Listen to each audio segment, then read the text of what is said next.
Hello, it's Ben, and today on the channel we're going to be working on my wife's Kia Optima. It's got the 1.6 liter turbo engine, and I'm going to replace the spark plugs in it, the air filter, and the cabin filter. Overall, the car has held up fairly well. It's got 125,000 miles on it, and this is that 1.6 liter turbo engine. And because of that, it's got a lot more room than the 2 or 2.4 liter engines. This cover just pulls off. It's held in place with a couple little doodads, and we got the spark plugs. Modern cars have coils, and the spark plug's buried down below the coil. So each coil has its own bolt, and I'll go ahead and break those free, and then I'll show you what it looks like. Well, if this video was helpful to you and you think others ought to see it, make sure to hit the thumbs up and like it. Well, there's a crankcase ventilation hose that plugs into the top of the valve cover, and you'll need to take a pair of pliers and grip the clamp and pull that off to the side and get it out of the way. Boy, you're on there, aren't you? There's also part of the wiring harness that ends up plugging into this fuel regulator on top of the engine. And there's a little gray clip that you'll have to release from the plug before you can pull the wiring harness off of it. Now I have access to the bolt that's holding in the last coil, and each one of these coils has that blue dot on top of it. 4 of them in total. Now all I have to do is just pull up these coils and set them off to the side. And you would be surprised the way these modern cars are designed, that spark plug is going to be way down in that hole that ignition coil came out of. Well, I probably didn't need to, but I removed the oil cap just so I'd have better access to the spark plug. It just goes way down in there. Well, I was really surprised how easy it was to break loose this first spark plug. I've never had one break loose this quick, and I hope the rest of them are the same way. Well, now I'm going to replace that valve cap because I don't want to drop this spark plug into the valve train. Well, besides being easy to get out, the spark plug actually looks like it's in pretty good shape too. It doesn't look like there's any oil or carbon built up on the end of the spark plug, and it doesn't look burnt or brown, and when you compare it to these new ones, they're an identical match. Well, they're supposed to be pre-gapped, but we'll have to check that before we install these new spark plugs. Now before I do anything else, I'm going to look down in all the holes for the spark plug. And I'm going to look to see if there's any oil down there. If there is, that means my valve cover is probably leaking and it's time for me to replace the valve cover gasket. But all of these look really good. They're dry, there's no oil, there's no debris, so I'm fine to keep moving on. Alright, that's another one that's easy to get off.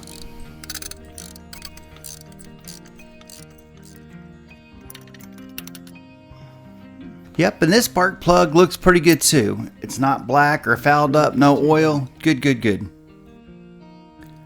Now the last thing I changed spark plugs in was my wife's Honda Sonata. And I had one of them that the threads ended up stripping out, and that was a real problem to fix. That's the reason why I'm so glad that all 3 of these have just come right on out. Alright, there's not much room, but I can get around this ignition coil and get this 4th one out. And just like the last 3, it was a breeze. This job, I don't want to jinx it, but it could go pretty smooth. And this last spark plug looks pretty good too. To be honest, I'm not sure if I really needed to replace any of them, but I purchased the spark plugs, so new ones are going in. Alright, the first thing we want to do with the old spark plugs is check to see how big the gap was. Let's go with 30. 30 just barely fits in there. Well, the tool I'm using has always been referred to as a feeler gauge, and I'm using it to measure the distance of the gap on the spark plug. And 30 is too big for the new spark plug, so let's see what is the right size. How about 28? I'm going to leave them like they are. So the new gap on the spark plug is 28, and that's within the margin of error, so we're just going to go ahead and install all these spark plugs. And the first thing to do is to get some anti-seize grease and put plenty of anti-seize grease on the threads of the spark plug. The anti-seize grease is important because it means the next time you want to remove the spark plugs from the cylinder head, you'll be able to. Alright, I got the first spark plug and I'm going to carefully guide it in and make sure I get the thread started before I take the wrench and try to tighten it up. You need to look really close to make sure there's no chips or cracks or anything anywhere. Anti-seize on each one of these. Now the socket I'm using to install these spark plugs is made just for spark plugs, and it's got a big rubber boot inside of it. That is supposed to protect the ceramic portion of the spark plug when you're either loosening or tightening these up. I've examined and put the anti-seize on the third spark plug and it goes in. Well, this would be the last spark plug, and now that it is installed and started, I'm going to go back and tighten all four of these spark plugs up. Now the head on this Hyundai engine is aluminum, and I'm not going to tighten these down crazy hard. I learned my lesson the last time with the Honda Sonata. I really struggled with one of those spark plugs and it ended up stripping out, and it was a lot of work to find a solution to keep that spark plug in there like it's supposed to be. The head is made out of aluminum, so you don't want to go crazy and over tighten them. If you're curious about the spark plugs I'm using, look at the video description and you'll find some information there. Now you can see what protects it. See this little rubber boot? Okay, it's time to reinstall these ignition coils, and the only thing that's truly important here is to make sure that you put them back in the same hole that you pulled them out of. Those are what actually make the engine fire, the pistons fire, and if you put them in the wrong spot, your piston's going to fire out of order and it's going to tear your engine up.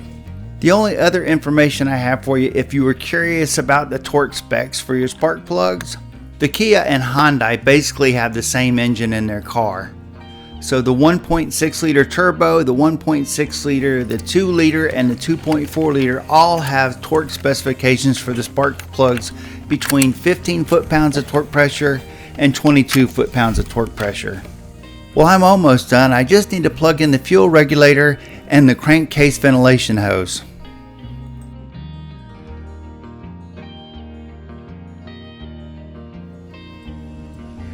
I'm probably going to jinx myself, but I'm going to put all my tools away before I start it up and see how it sounds.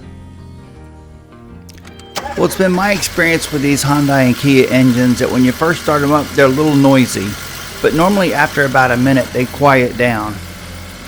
Well, if you're only watching for the spark plugs, we're done with that. Think about liking and subscribing, and if you want to see the rest of the video, now I'm going to move on to the air filter, the cabin filter, and airing up the tires.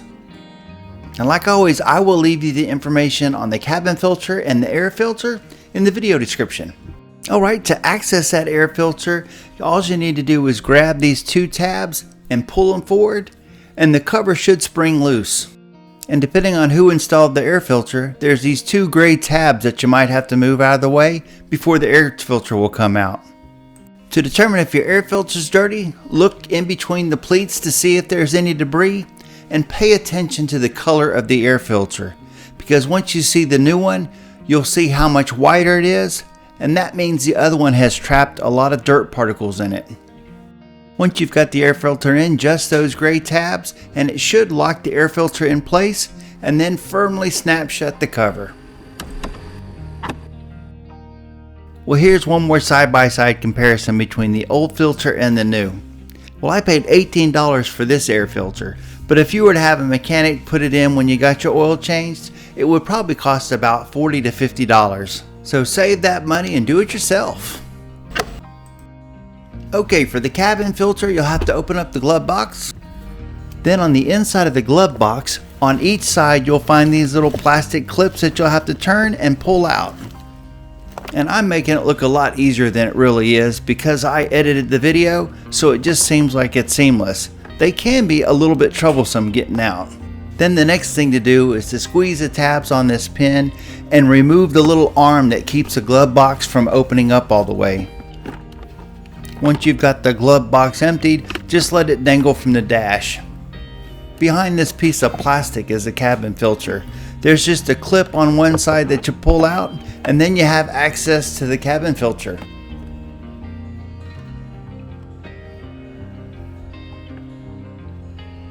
I don't know what all this junk is that's on top of the cabin filter, but it was definitely time to change it out, wasn't it? Now here's our new cabin filter, and don't pay attention to the number, pay attention to the arrow. That's going to be the direction that the air should flow through this filter for it to be most efficient. And we're going to need to put that so that it's pointing down. Something else to be careful about is they don't have a plastic frame around the outside, so be careful when you push it back in. Okay, it's time for the plastic cover that slips in one end and clips on the other. It's the same thing with that bar that holds the glove box up. Just clip it in over that pin. I think it's easier putting the clips back in the sides of the glove box than it was taking them out. Alright, the cabin filter is replaced. Now we can close up the glove box and have fresh air coming out of the vents. I have no idea what all this debris is on top of the cabin filter, but the next time I change my oil, I'm definitely going to take a look at the cabin filter and make sure I don't have any rodents running around inside of the car. For me, the hardest part about checking the tire air pressure is trying to figure out how much air is supposed to be in the tire to start with. These little labels right here are never easy to see or read. Sometimes I end up having to take my finger and lick it and rub it across it. But if you do that, you can see that it's got a weight that the tire can support and a maximum pressure of 44 psi. And that's what we need to do. We need to fill it up to 44 pounds per square inch of air. I purchased one of these DeWalt air compressors a couple years ago. Probably one of the easiest and best things I did. They just take the normal battery, so if you already have DeWalt tools, you don't have to have anything special. You just click it in. It's got an on button, and once you do that, you can see it'll tell you what the current tire pressure is, and it'll tell you what the tire pressure is set at. And if you want to adjust the tire pressure, you just move the little knob till you get to 44 psi, and then you hit the start button, and then when it reaches the right tire pressure, it automatically turns off, so you can do other things while it's running.